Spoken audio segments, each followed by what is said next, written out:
الحمد لله رب العالمين، والصلاة والسلام على سيد الأنبياء والمرسلين، سيدنا ونبينا وشفيعنا أبي القاسم محمد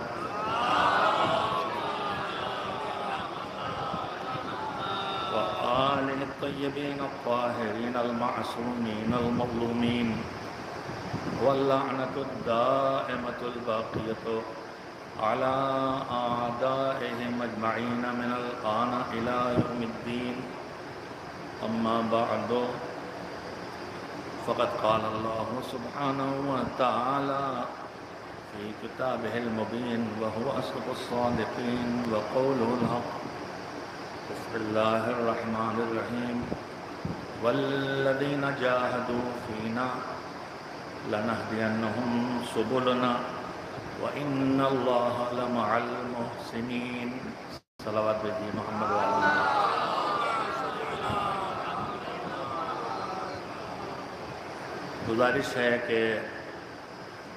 گزارش کی گئی ہے میزبانوں کی طرف سے کہ سورہ فاتحہ اور 3 بار سورہ توحید کی تلاوت فرما کے منتظمین، اراکین، مرحومین، انجمن معین المجالس، جملہ مومنین، اور الگ سے گزارش کروں گا ان مجالس کے بانی اور ان کے قائم کرنے والے خطیب اعظم مولانا سید غلام اصلی اللہ مقامہ کی روح کی ترفیع کے لیے تلاوت.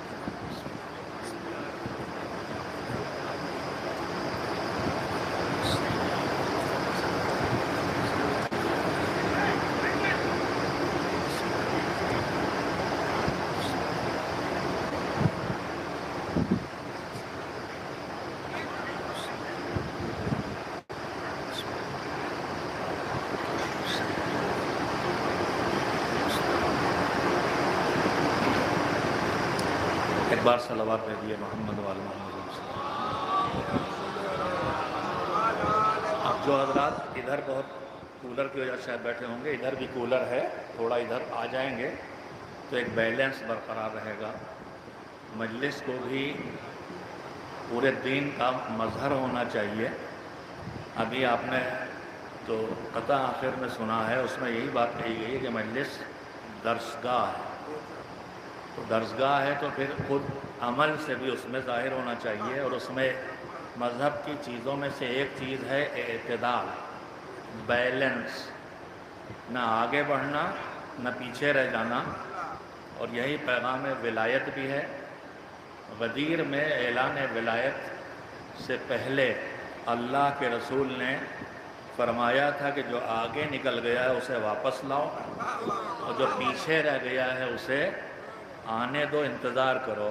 یعنی اسلام میں نہ افراط ہے آگے بڑھنا، نہ تفریط ہے پیچھے رہنا. وہ اسلام جو غدیر کے میدان سے ملا ہے وہ ولایت علی والا اسلام، اس میں اعتدال ہے، بیلنس رکھنا.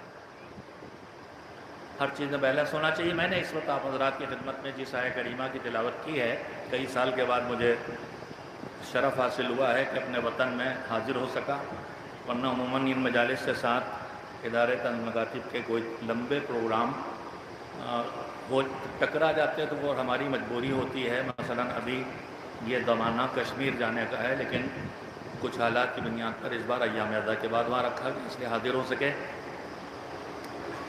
میں نے جو آیہ کریمہ پڑھی ہے سورہ عنکبوت کی آخری آیت ہے، اور 59 نمبر اس آیت کا ہے. سورہ عنکبوت یعنی مکڑی والا. اور پروردگار عالم نے قرآن کریم میں کچھ باتوں کو اس طرح بھی اشارہ کیا ہے کہ سب سے بری آواز گدھے کی آواز ہے، اور سب سے کمزور گھر مکڑی کا گھر ہے. مگر مکڑی بھی بیوقوف مچھروں اور مکھیوں کو پھنسا لیتی ہے.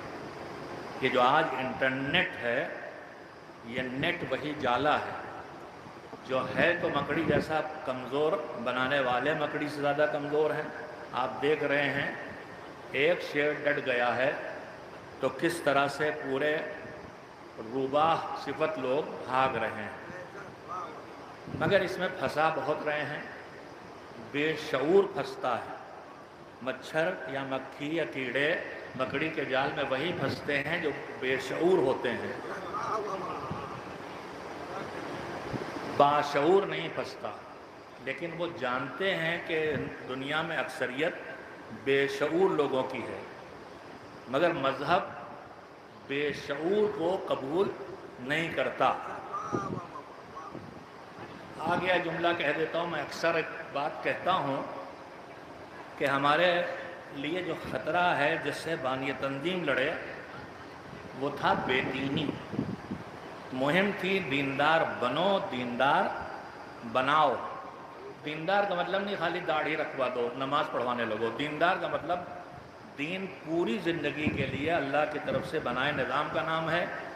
تو ہر شعبہ حیات میں، چاہے مصلی ہو، چاہے ممبر ہو، چاہے فرش ادا ہو، چاہے فرش محفل ہو، چاہے دکان ہو، چاہے کھیتی ہو، چاہے نوکری کی میز ہو، چاہے بزنس کی پارٹنرشپ ہو، چاہے بیوی سے رشتہ ہو، چاہے ماں باپ کا تعلق ہو، چاہے پڑوسی کا مسئلہ ہو، چاہے رشتوں کا نبھانا ہو، چاہے شادی ہو، چاہے بیاہ ہو، چاہے سر منڈن ہو، چاہے رسم کچھ بھی ہو، دین دکھائی دے۔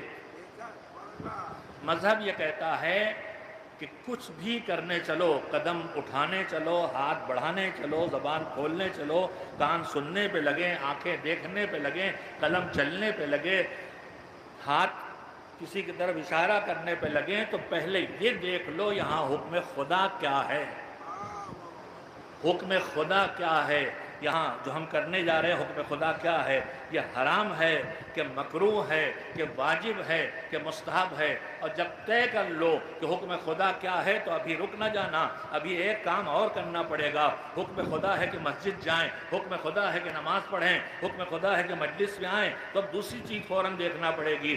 حکم خدا ہے، اس پر کریں گے مگر کسی کو دکھانے کے لیے نہیں، نام کمانے کے لیے نہیں، پیسہ لانے کے لیے نہیں۔ جو ہے حکم خدا وہی کریں گے، اور بس اس لیے کریں گے کہ میرا پروردگار راضی ہو جائے اور میرا حبیب راضی ہو جائے، میرا مولا راضی ہو جائے، اللہ کے ساتھ محمد و آل محمد علیہ السلام راضی ہو جائے۔ ایک صلوات بھیجیں محمد و آل محمد۔ میں نے عرض کیا کہ بے دینی سے جنگ لڑی مولانا غلام عسکری نے، اس لیے وہ جانتے تھے کہ جتنے مسائل قوم میں ہیں، چاہے جہالت ہو جو تھی اور آدمی ہے، گھٹی ہے مٹی نہیں ہے، جہالت ہو، چاہے غربت ہو، چاہے بیماریاں ہوں، چاہے جسم کی چاہے روح کی، ان کے پیچھے اصلی جڑ دین کا نہ ہونا ہے۔ اگر دین آئے گا تو وہ خود بخود جہالت سے لڑے گا، علم کو لائے گا۔ اس لیے کہ جو دین، اگر واقعاً دین آئے گا، اگر خالی مجلس اور مسجد والا دین آئے گا تو نہیں کرے گا، لیکن اگر پورا دین آئے گا تو طلب العلم فریضۃ علی کل مسلم مسلمہ کہے گا کہ جہالت نہیں چلے گی۔ قرآن کہے گا هل يستوي الذين يعلمون والذين لا يعلمون، جو جانتے ہیں جو نہیں جانتے، جانکار اور انجان سب کیا برابر ہیں؟ جاہل و عالم برابر نہیں ہے۔ تو دین آئے گا جہالت سے لڑے گا۔ غربت کا علاج، کیا دین غربت پسند کرتا ہے؟ قرض دینے کو مستحب کہتا ہے یا قرض لینے کو؟ دین میں قرض لینا پسندیدہ نہیں ہے، قرض دینا پسندیدہ ہے۔ تو قرض دے گا کون؟ غریب آدمی دے گا کہ پیسے والا دے گا؟ دین کہتا حج کرو، تو حج کون کرے گا؟ صاحب استطاعت کرے گا۔ تو دین غربت کو پسند نہیں۔ زکوٰۃ دو، کون دے گا؟ جو اتنی پیداوار کرے گا کہ زکوٰۃ واجب ہو جائے۔ خمس دو، تو جو اتنا کمائے گا کہ خرچ کر کے بھی بچ جائے وہی تو۔ تو دین آئے گا تو غربت سے لڑے گا، دین آئے گا تو جہالت سے لڑے گا، دین آئے گا تو بیماریوں سے لڑے گا۔ وہ دین کیسے بیماریوں سے لڑنے والا نہ قرار پائے جو اپنے احکام کو انسان کی صحت بچانے کے لیے بدل دیتا ہے۔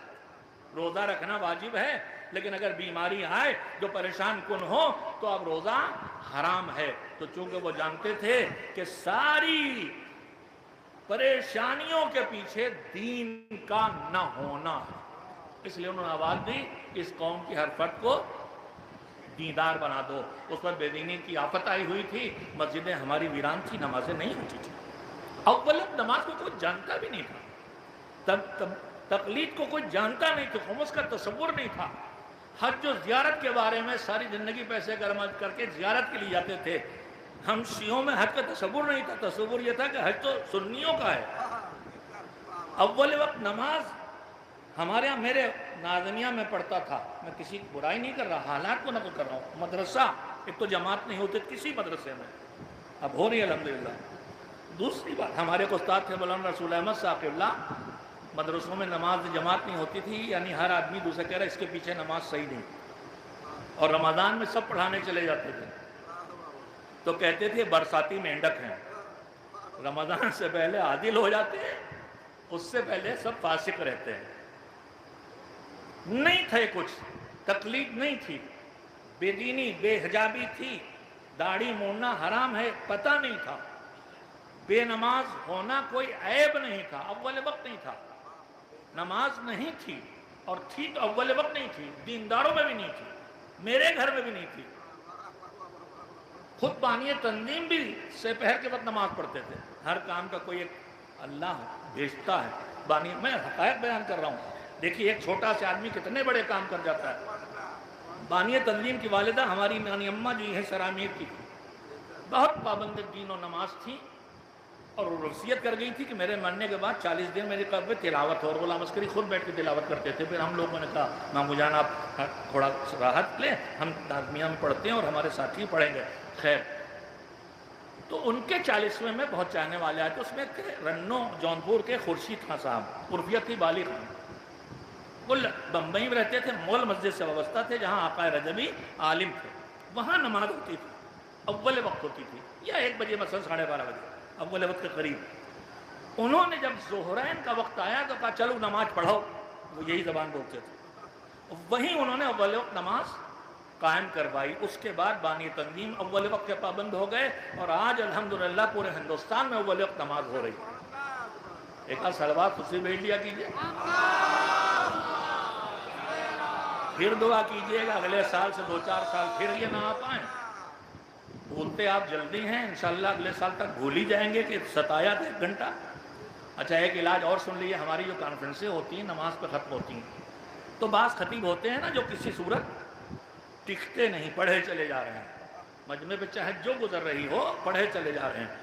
تو ایسے خطیبوں کو ہم نماز سے پہلے رکھ دیتے ہیں تاکہ نماز کے بریک انہیں لگانا ہی پڑے. حالانکہ وہی بریک نماز کے لگاتا ہے جو دیندار ہوتا ہے, اور جس نے خود اول وقت نماز کبھی نہیں پڑھی وہ مذاق اڑاتا ہے.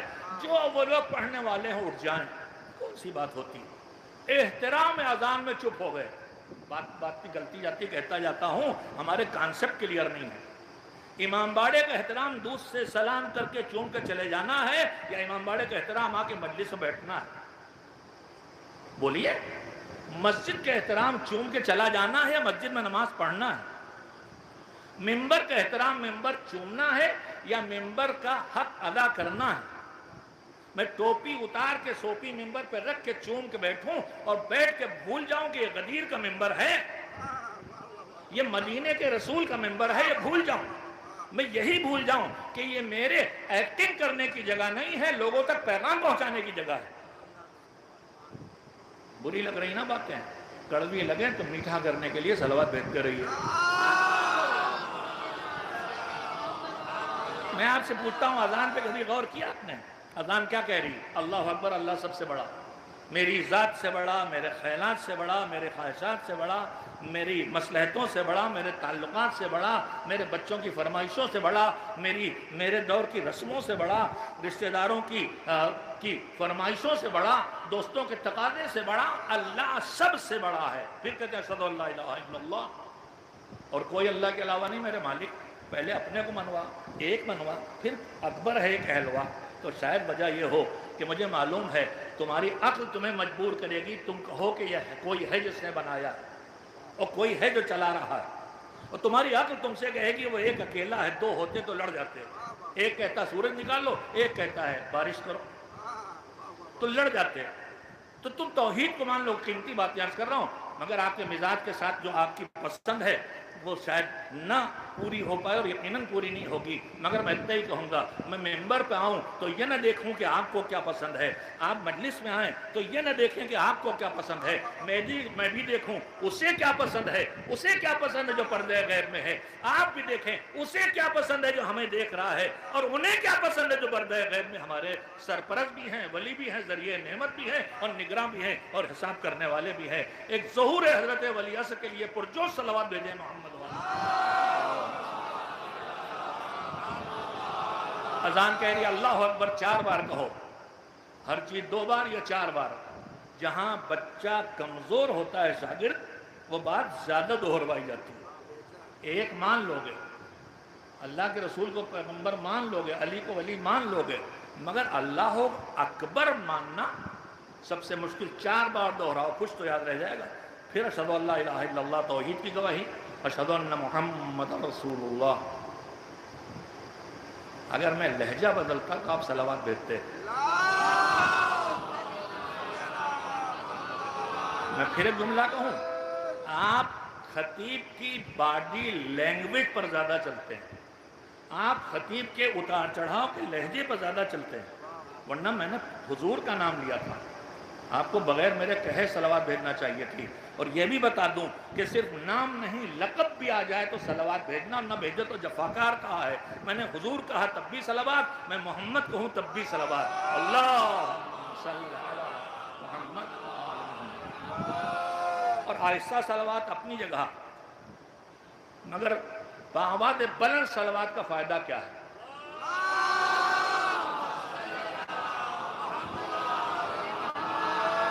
ہماری بیماریوں میں ایک نفاق ہے، ہم سوچتے ہیں ہم کہاں منافق ہیں؟ منافق تو وہ ہے جو علی کو دکھاوے میں مانے، اندر سے نہ مانے، رسول کو دکھاوے مانے، اندر سے نہ مانے۔ ابو سفیان اور معاویہ جیسے منافق ہیں۔ میں نے ذرا کمزور کوالٹی کے منافقین کا نام لیا ہے، ورنہ اس سے تگڑے منافق بھی تھے جن کا نفاق کھلا ہی نہیں۔ اب تو آپ کی مرضی کا جملہ تھا، یہ بھی منافق ہیں۔ لیکن ہم کیسے منافق ہیں؟ جب دل میں کچھ، زبان پہ کچھ ہو تو یہ نفاق ہے، منہ پہ سبحان اللہ، معاف کریں گے ایسی ہی باتیں کرتا ہوں میں، منہ پہ سبحان اللہ، بعد میں آج جوڑ دین۔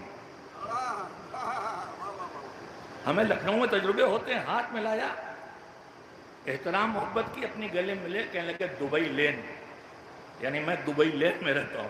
یہ نفاق ہے ہمارے پاس، عملی نفاق بہت ہے۔ جیسے عملی خیانت، ہم نے وقت نہیں کھایا، بغیر بے حیا وہ بھی جو وقت کھا رہے ہیں، ہم نے نہیں کھایا، ہم نے انجمن کا پیسہ نہیں چرائے، کوئی خیانت، کسی کا مال نہیں لیا۔ خیانت یہی نہیں ہے۔ ہم 2 لوگوں نے باتیں کی، 3 لوگوں نے باتیں کی، ان 3 لوگوں کے بیچ میں جو باتیں ہوئی وہ امانت ہیں۔ اور حضور کا جملہ المجالس بالامانہ، نشستیں امانت سے برقرار ہیں، یعنی ہم نے 3 کی بات باہر نکالی تو خیانت ہے۔ آج کیا ہو رہا ہے؟ موبائل پہ بات کر رہے ہیں، میں چپکے سے آپ کی بات کو ریکارڈ کر رہا ہوں، بچائے رکھی ہوں، کسی دن آپ کے خلاف بموقع استعمال کروں گا۔ یہ خیانت ہے۔ تو ہم سمجھتے نہیں اپنے آپ۔ خیر، تو آگے بڑھیے، ولایت کا اعلان کیا، یہاں تک کیا ہے؟ توحید سے ولایت تک عقائد کا بیان۔ اب عقائد کا نتیجہ عمل ہے۔ اللہ کو مانو گے تو ان کی بات مانو گے، رسول کو مانو گے ان کی بات مانو گے، علی کو مانو گے ان کی بات مانو گے۔ اب ان کی بات شروع ہوئی، عقیدے کے تذکرے کے بعد عمل کی بات شروع ہوئی۔ تو پہلا جملہ کیا ہے؟ حیا علی الصلاۃ۔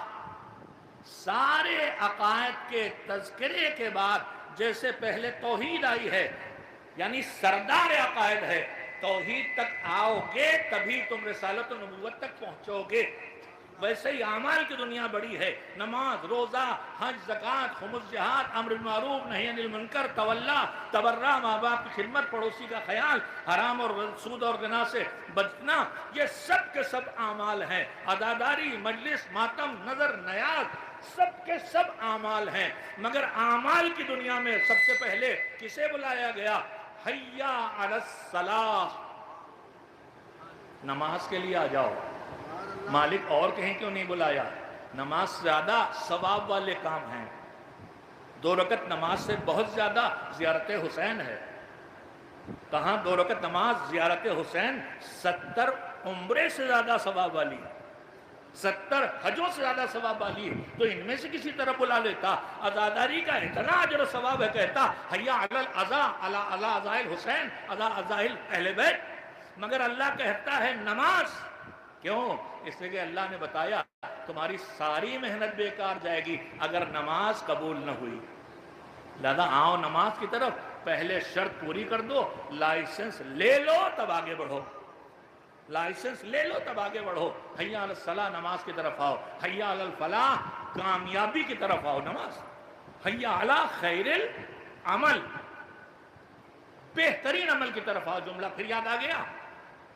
تمام ہمارے علماء و مراجع جو انتہائی درجہ باعمل، صاحب تقوی و زہد اور بامعرفت ہیں، ان کی مشترکہ ایک بات ہے جو اپنے جوانوں سے اور اپنی بیٹیوں کو سنانا چاہتا ہوں، اور بیٹیاں اور میری بہنیں تو 2 ہی 4 بچی ہیں، چھوٹی ہوں گی، 50 55 60 سال والی ہوں گی، اور بیٹیوں کو عمر میں نہیں ہیں، مگر 40 50 بیچ والی میری بیٹیوں کو عمر میں ہیں۔ وہ اچھی باتیں سن کے زیادہ کوشش کرتی ہیں۔ ان میں سے ایک اچھی بات یہ ہے کہ آغا بہجت سے لے کے آغا قاضی جو استاد تھے امام خمینی کے، اور نہ جانے کتنے صاحبان عرفان کا ایک رہبر شہید کا بھی جملہ ہے کہ تمہیں چاہے دنیا کی کامیابی چاہیے چاہے آخرت کی، بزنس چلے، الیکشن جیتو، پردھان بن جاؤ، میں اب کہہ رہا ہوں کروڑ پتی بن جاؤ، گھر بن جائے، گاڑی آ جائے، آخرت شفاعت مل جائے، توبہ قبول ہو جائے، استغفار ہو جائے، برزخ آسان ہو جائے، جنت چلے جائیں، جہنم سے بچ جائیں، تمہیں چاہے دنیا چاہے آخرت جو بھی چاہیے، نماز شب پڑھو، نماز شب دنیا میں بھی کامیاب کرے گی، آخرت میں بھی کامیاب کرے گی۔ ایک صلوات بھیجیں محمد والے۔ میں اپنی بہنوں اور بیٹیوں کو خاص کر کے سنا رہا ہوں، آج کل واٹس ایپ پر آپ کو مین اسٹریم سے ہٹانے کے لیے بہت کچھ سکھایا جاتا ہے، اس میں ایک ہے دعا پہ لگا دینا، اتنی گنتی اس کی، اتنی بار وہ کہو، اتنی بار وہ کہو، اور فراق کہاں تک؟ جوشن کبیر میں اللہ کی بارگاہ میں ایک دعا ہے، اور وہ دعا کیا ہے؟ خلصنا من النار یا رب۔ وہ پکارتے کتنی بار ہیں؟ ہر بند میں 10 بار۔ اور کل کتنے بند؟ جوشن کبیر میں کتنے بند ہیں؟ ہم سال میں ایک بار تو پڑھتے ہی ہیں، 100 بند، تو 100 کو 10 سے ضرب دیجیے تو کتنے نام ہو گئے؟ شاید 1000 ہو گئے۔ 1000 بار پکار کے ایک دعا ہے، مگر جو پکارتا ہے اللہ کو تو اللہ کے کمال، اللہ کے احسانات، اللہ کے صفات ان سے یاد کرتا ہے۔ اور ایسا نہیں کہ ہم اللہ کے 99 نام کہتے ہیں، 99 نہیں ہیں، 1000 نہیں ہیں، اللہ کے نام اس کے صفات جمال و جلال پر، جنہیں ثبوتیہ اور سلبیہ کہتے ہیں، اس پر مشتمل ہے، نہ اس کے صفات کی گنتی ہے نہ اس کے ناموں کی گنتی ہے۔ اس میں بھی اب چلتا ہے، اس میں اعظم بہت کھیل ہوتے ہیں، جو یہ دعوے دار ہے اس میں اعظم والے، اللہ نے کچھ چیزیں چھپا کے رکھی ہیں، اور جو کہے ہم نے انہیں ڈھونڈ نکالا وہ غلط بیانی کر رہا ہے۔ اس میں اعظم چھپا ہے، چھپا ہے تو اللہ چھپا کے رکھے گا۔ دعوے دار بہت ہوں گے، روایتیں بہت دکھائی دے جائیں گا۔ خیر، تو یہ بھی اب چل رہا ہے سوشل میڈیا پہ گنتی والی چیزیں، یہ اتنی بار پڑھو، یہ اتنی بار پڑھو، اتنی بار پڑھو، اس راہ پہ لگایا جاتا ہے، اس پہ نہ جائیے۔ اللہ کے بنائے نسخے معتبر علماء سے لیجئے، سوشل میڈیا کی خبروں پر جہاں بھیجنے والے کو آپ جانتے بھی نہیں ہیں، وہ سب کا سب غیر معتبر ہے۔ ہمارا معاملہ ہے امام کے نام پہ، امام صادق کے نام پہ آئے، امام رضا کے نام پہ 2 چیزیں بہت گڑی آ رہی ہے، ایک دعا، ایک دوا، جسے انسان کو پتا یہی اس کی سب سے بڑی مارکیٹ ہے۔ تو دعا اور دوا اور مجلسیں بھی اب چالو ہو گئی، دواؤں پہ پڑھ کے بڑے بڑے کاروبار بابا رام دیو کی طرح ایران سے نکل کے کیے جا رہے ہیں، دواؤں پر مجلسیں پڑھ کے دوا بیچی جا رہی، دعاؤں پہ تو نہ جانے کیا کیا کمائی ہو رہی، پوری پوری مجلسیں، روز اعمال گڑھ کے، نئے عمل روز۔ اس عمل بتانے والے بے ایمان مولوی سے، مولوی نہیں ہے، خالی منبر پہ آگے مجلس پڑھتا ہے۔ اس سے کوئی پوچھے تمہیں تو وہی آتی ہے جو روز نہیں چلتا ہے، ہر چیز کا عمل لے کے آتے ہو۔ چند برس پہلے 8 محرم کا عمل، اب اس میں 2-4 چیزیں گھڑی، اور اس کے بعد اس میں ایک فریادی نوحہ بھی آ گیا، اے کل کے مددگار مدد کرنے کو آؤ. کسی کو نہیں یاد ہے؟ ہم نے تو اپنے بچپن بہت سنا ہے، اے کل کے مددگار مدد کرنے کو آؤ، فریاد کو پہنچو. عمل 8 محرم کو بتایا جا رہا ہے اور نوحہ اردو کا. اگر کسی امام سے عمل ہوتا تو اردو کو نوحوں سے نہ ہوتا، مگر اس کے پیچھے دوڑ ہے. تو دھوکہ نہ کھائیے، اماموں کے نام پر آپ کے سامنے دعا اور دوا کے زیادہ آ رہے ہیں. اگر ہے بھی دواؤں والا تو قطعاً کوئی روایت معتبر نہیں. آپ کے قوم سے نکل رہی، اس کے معاملات الگ ہیں. قوم سے کیا نکل رہا ہے، کیا ہر چیز قوم سے نکلی ہے اور معتبر ہے؟ میں سنانا چاہتا تھا کہ امام کے نام پر آپ آنکھیں مون کے نہ مانیں. امام کے نام پر کتنا گڑھا گیا ہے، نہ جانے کتنی روایات گڑھی گئی، اور یہ مجتہد اور فقیہ یہی کرتا ہے. یہ ہمارے اخباری بھائی کہتے ہیں جتنی خبریں جتنی روایتیں، جو اردو کا اخبار نہیں پڑھنا پاتے وہ بھی اخباری کہتے ہیں اپنے. کتنی روایتیں ہیں، سب ہمارے لیے معتبر ہے. ایسا نہیں، ہمارے ہاں کوئی صحاح ہے ستہ نہیں ہے، کوئی کتاب قرآن کے علاوہ نہیں جس کو ہم کہیں کہ دونوں دفتیوں کے بیچ میں ہے جو سب کا سب معتبر ہے. کوئی ایسی چیز نہیں ہے، ساری روایت معتبر نہیں.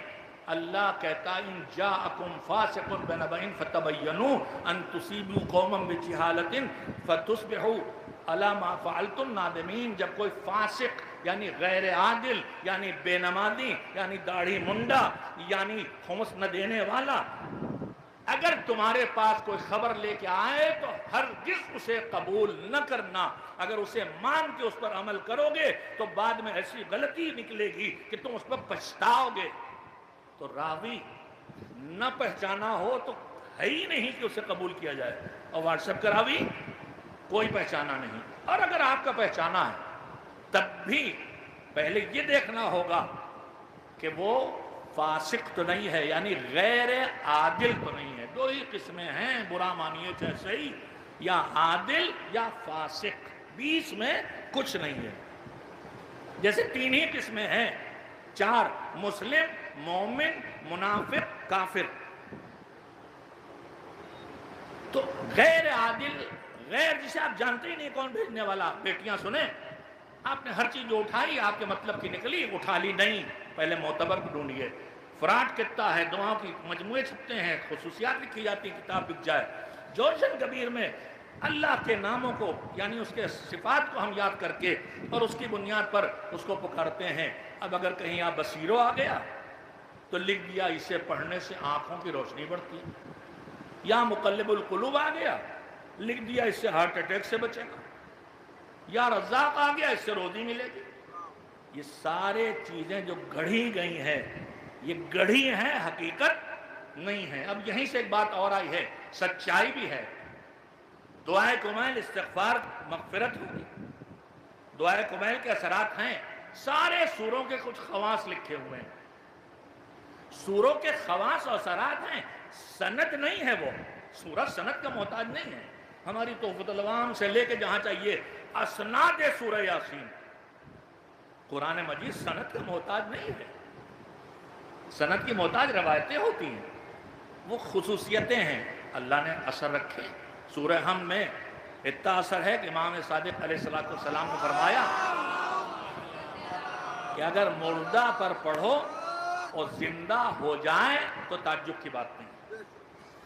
تو جب میرے جیسے بے دین کے پڑھنے سے، سورہ حمد پڑھنے سے مردہ زندہ ہو جائے تو پھر علی پڑھ دیں. مگر علی پڑھیں گے تو اس میں ہوگا ایاک نعبد و ایاک نستعین. میں نہیں زندہ کر رہا ہوں، تیری طرف سے قدرت ہے جس کے ذریعے زندہ ہو رہا ہے. ایک صلوات بھیجے محمد و آل محمد. ایک اور اس سے بہتر صلوات ادھر طرف والے بھیج دے.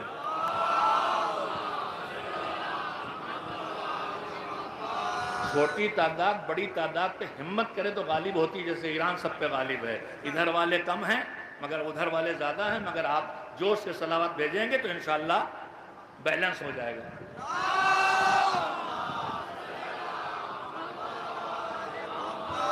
بات سے بات کام کی آتی جاتی میں کہتا جاتا ہوں، اعمال گڑھے جا رہے نہیں. نماز شب کہہ رہا تھا، معتبر ترین روایات کی بنیاد پہ ہمارے علماء نے علماء نے لکھا دنیا کی کامی چاہیے نماز شب. آخرت کی کامیابی چاہیے، نماز شب۔ اب میں آیا کہاں سے؟ ادھر میں آیا تھا کہ آواز اذان پہ احترام منبر، احترام اذان میں چپ ہو گئے، کانسیپٹ کلیئر نہیں، اذان تک آیا تھا، حی علی الصلاۃ، حی علی الفلاح، حی علی خیر العمل۔ اب اس کے بعد اقامت میں قد قامت الصلاۃ، اور آگے آ گئے، الفاظ اقامت کے کم ہیں، پیغام زیادہ ہے۔ اذان میں حی علی خیر العمل پہ رک گئے، اقامت میں اب کسی کی گنجائش نہیں رہی، قد قامت الصلاۃ۔ تو اذان میں اللہ کیا کہہ رہا ہے؟ نماز کی طرف آؤ، بھلائی کی طرف آؤ، اچھائی کی طرف آؤ، کامیابی کی طرف آؤ۔ تو احترام اذان، اذان سن کے چپ ہو کے بیٹھ رہنا ہے؟ توجہ دیجئے، اذان کے آواز سن کے چپ ہو جانا احترام اذان ہے؟ یا اگر اذان بھی کہہ رہی ہے آؤ نماز کی طرف، تو چاہے باتیں کر رہے ہوں، چاہے خبریں دیکھ رہے ہوں، چاہے کھانا کھا رہے ہوں، چاہے کچھ بھی کر رہے ہوں، احترام اذان چپ ہو جانا نہیں ہے، احترام اذان جو کچھ بھی کر رہے ہیں اسے چھوڑ کے نماز کے لیے آ جانا ہے۔ صلوات بھیجے محمد و آل محمد۔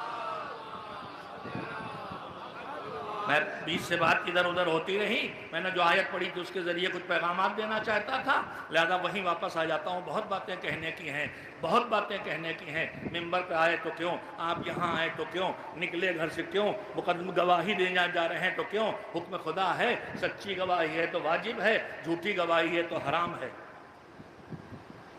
جتنے کام چھوٹے سے چھوٹا عادت بنانا ہے کہ یہاں حکم خدا کیا ہے اور اللہ کی رضا کے لیے کرنا ہے، ورنہ نکلے زیارت کے لیے، وہیں سے سیلفی شروع ہو گئی، اور زری پر پہنچے تو دوڑ کے لپٹ کے روتے پیٹتے، زری پہ گر پڑنے کے بجائے پشت پہ زری سیلفی روانہ ہو رہی ہے تو وہی جو اللہ نے کہا ہے، مگر اس لیے نہیں ہے جس کے لیے ہونا چاہیے۔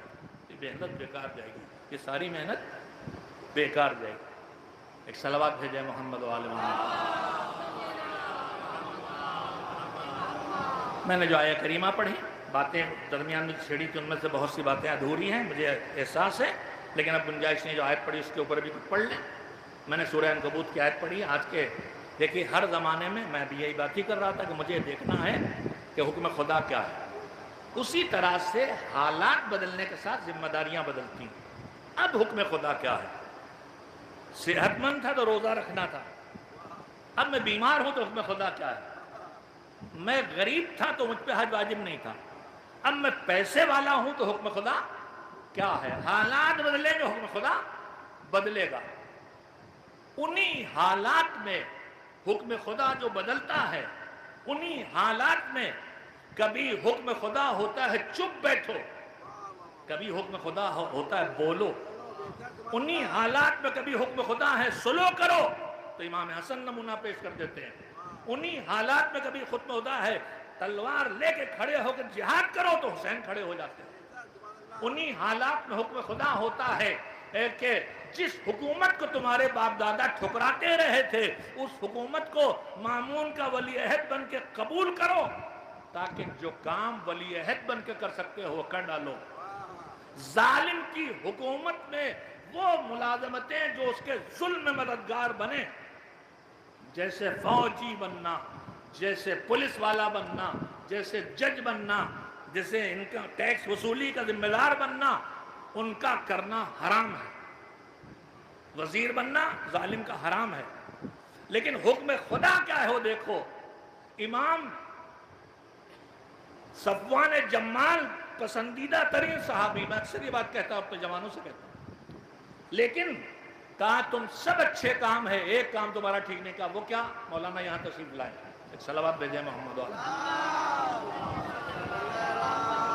تم اپنے اونٹ ہارون کو کرائے پہ دیتے ہو، کہا مولا لڑنے کے لیے دیتا، حج کرنے کے لیے دیتا ہوں۔ تو امام معروف ہے، آپ کو یاد ہے، آپ دلا رہا ہوں۔ تو اچھا یہ بتاؤ کہ جب حج کے لیے کرائے پہ دیتے ہو تو تم کیا چاہتے ہو؟ تمہیں کرایہ ملے کہ نہیں؟ کہاں ملے؟ تو جب تم چاہتے ہو کرایہ ملے تو یہ چاہتے ہو کہ نہیں؟ اس کا مطلب یہ تم چاہتے ہو کہ ظالم اتنے دن زندہ رہے کہ کرایہ دے۔ شاید باریکی نہیں پہنچی آپ تک۔ تم کرایہ لینا چاہتے ہو تو تم تمنائے حیات ظالم کر رہے ہو، بیچ دو۔ اس نے انہوں نے بیچ دیا۔ ہارون نے کہا مجھے پتا ہے تم نے کیوں بیچا۔ انہوں نے کہا نہیں، بوڑھا ہو گیا، مجھ سے کام نہیں چلتا۔ اب حکم خدا کیا ہے؟ صاف گوئی نہیں، تقیہ اختیار کرو۔ صاف گوئی نہ کرو، تقیہ اختیار کرو۔ کہیں ہم بے ڈھنگی صاف گوئی کر دیتے ہیں، جو ممبروں سے تبرہ بازی ہو رہی ہے۔ ایک تو تبرہ نہیں ہے، تبرہ بازی ہے، تبرے سے کھیل ہے۔ تبرہ گالم گلوچ اور بدزبانی کا نام نہیں ہے۔ تبرہ کسی کی کمی کو محسوس کرتے اس سے عملی بیزاری کا نام ہے۔ اسے زبان سے بھی بتایا جائے گا لیکن عملی بیزاری کا نام ہے۔ ہم اپنے شوق کے لیے اس ممبر سے میں کچھ کروں اور پاکستان میں میرے جیسوں کے گلے کاٹے جائیں، وہ فلمیں دکھا کے کہ دیکھو یہ تمہارے بزرگوں کو یہ کہتے ہیں اس طرح، لہذا یہ کافر انہیں کاٹو۔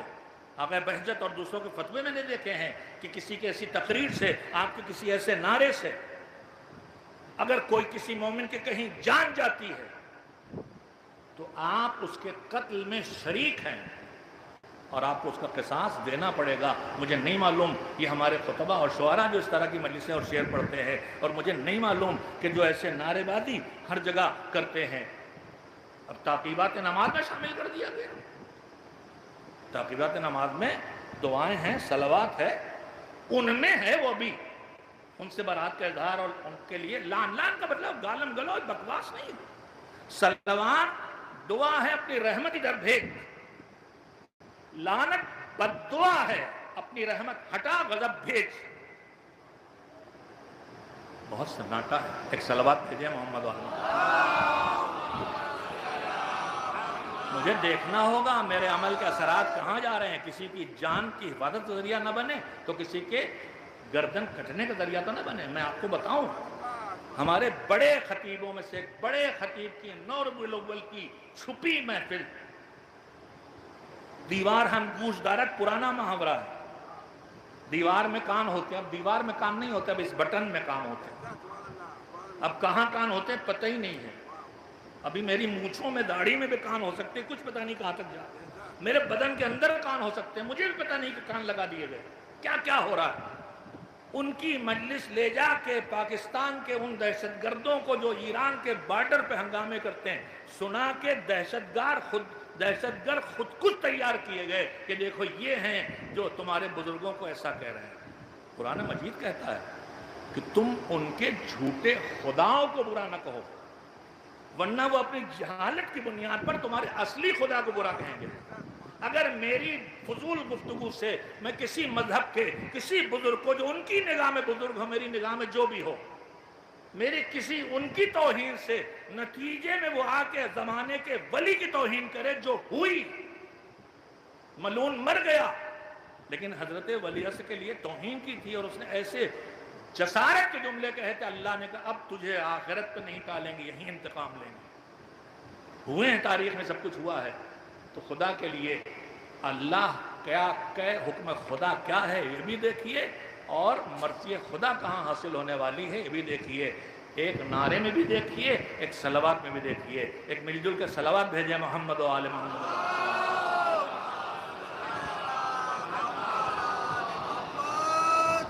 سورہ عنکبوت کی آیت وقت ختم ہے۔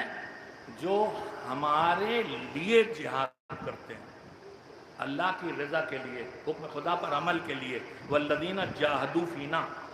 آج پوری دنیا حیرت زدہ ہے، چھوٹا سا ملک پوری دنیا سے سب سے بڑی طاقت جو کہلاتی ہے اس سے ٹکر لے رہا ہے، پورے نیٹو سے ٹکر لے رہا ہے، سارے نٹوں سے نیٹو جو ہے نٹوں سے بگڑا ہے۔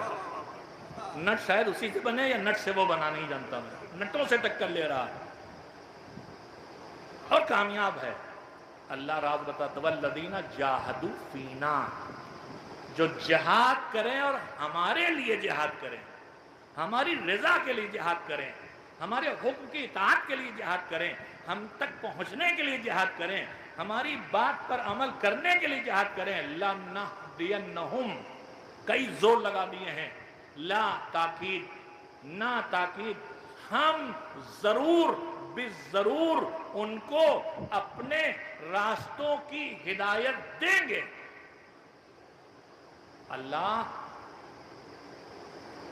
وَمَن يَتَّقِ اللَّهَ يَجْعَل لَّهُ مَخْرَجًا، امام خامنئی علیہ الرحمہ کے جملے سنیے، ان کے بہت سے کلپس چھوٹے چھوٹے فارسی میں بنے جو ان کی اصل ہے، ان کا اردو میں بھی اچھا خاصا ترجمہ ہو گیا ہے، ڈھونڈ ڈھونڈ کے ان کو سنا کیجیے۔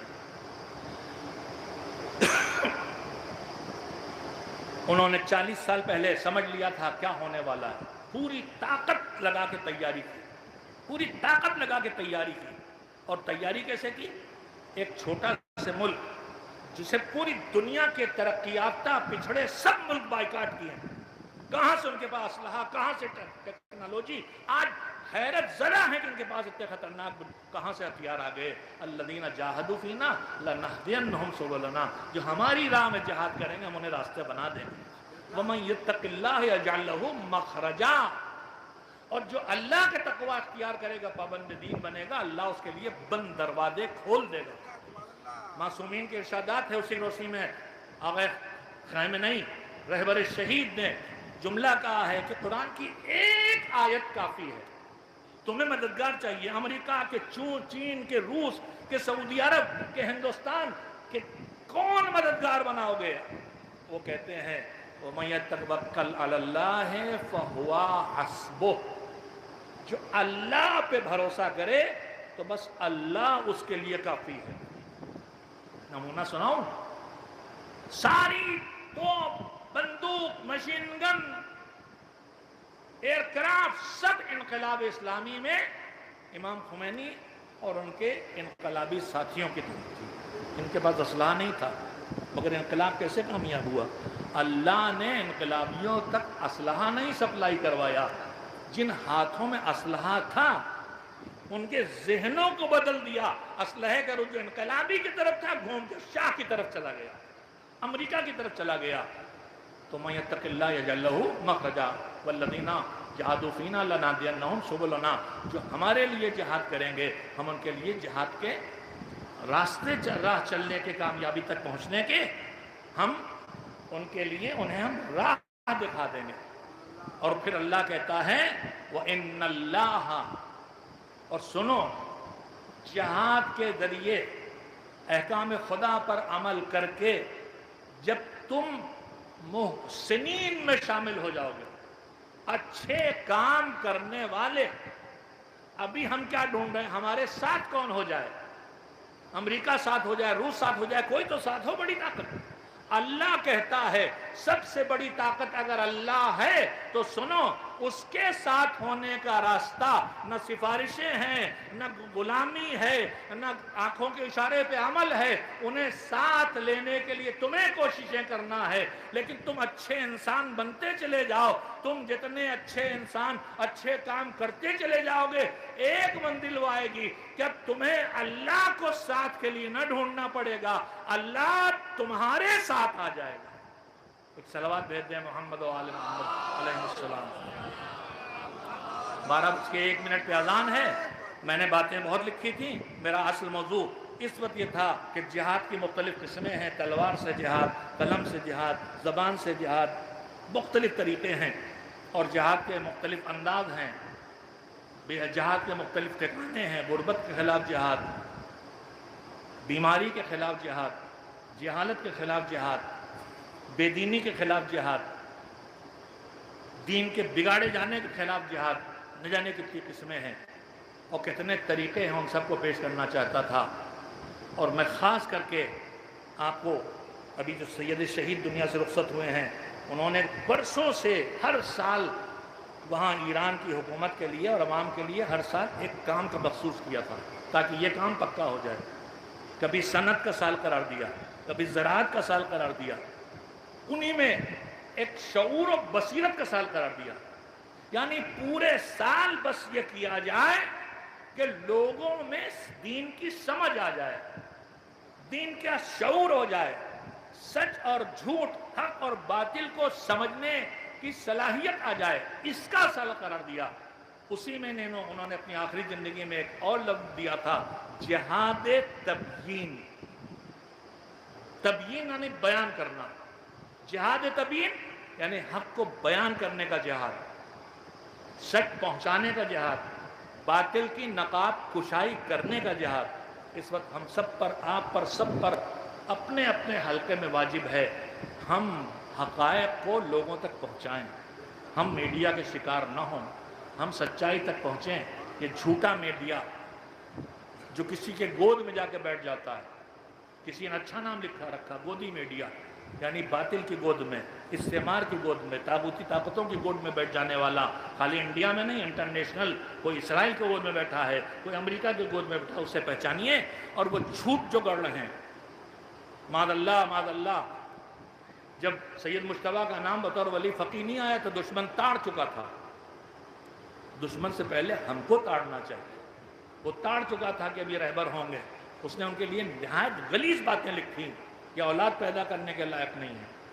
یہاں سے شروع کیا کم بختوں اور ذلیلوں نے، اور پھر اب بھی کبھی ان کے فوٹو دکھائی دیتے ہیں دونوں پیر کٹے ہوئے، کبھی ایک پیر کٹا ہوا دکھائی دیتا ہے، کبھی سر مجروح دکھائی دیتا ہے۔ یہ سب وہ چیزیں ہیں جہاں سچائی تک پہنچنا، پھر لوگوں تک سچائی کو پہنچانا۔ آپ جتنا سچائی تک پہنچیں وہ ایک ذمہ داری ہوئی، دوسرے تک وہ سچائی پہنچائیں یہ آپ کی دوسری ذمہ داری ہوئی۔ اور یہ قوم ہمیشہ یہ کرتی آئی ہے۔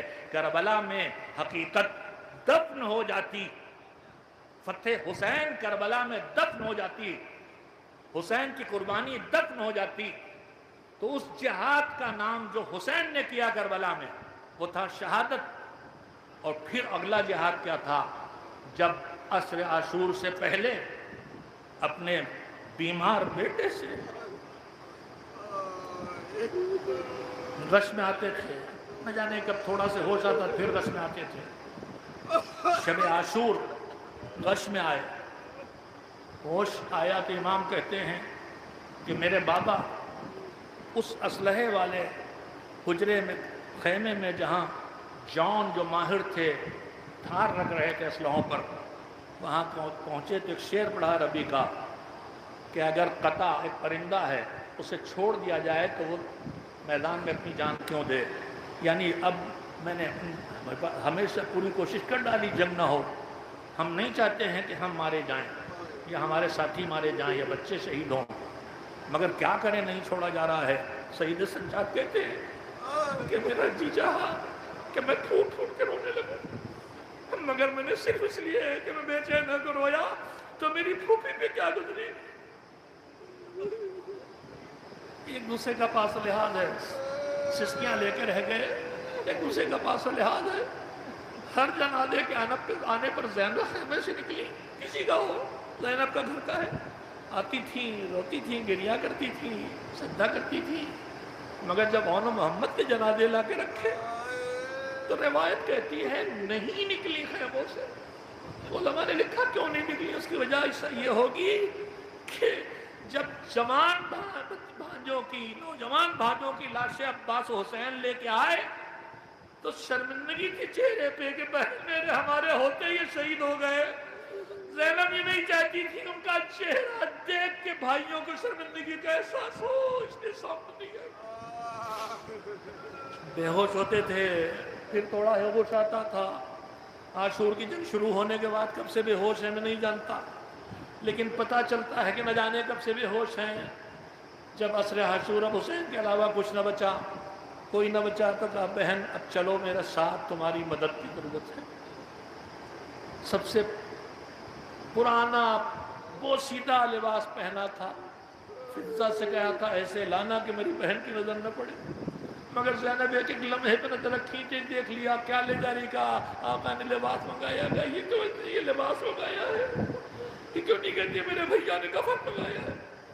حسین نے پرانے کپڑے اور پھاڑ پھاڑ کے پہنے، سب سے نیچے پہنے، کیوں؟ تاکہ لوٹنے والے جب سب لوٹے تو کم سے کم یہ پھٹا پرانا لباس بچ جائے، مگر ہائے ظالموں نے وہ لباس بھی نہ رہنے دیا۔ تبھی تو 11 محرم کو بہن مریسیہ پڑھ رہی تھی، نانا رسول اللہ آپ پہ ملائکہ سماوات درود و سلام بھیجیں، اور آپ کے نواسے کی لاش بیگ اور کفن دھول میں اٹی ہوئی پڑی۔ چلو میرے ساتھ زینب لے کے آئے، بیٹے کے حجرے میں آئے،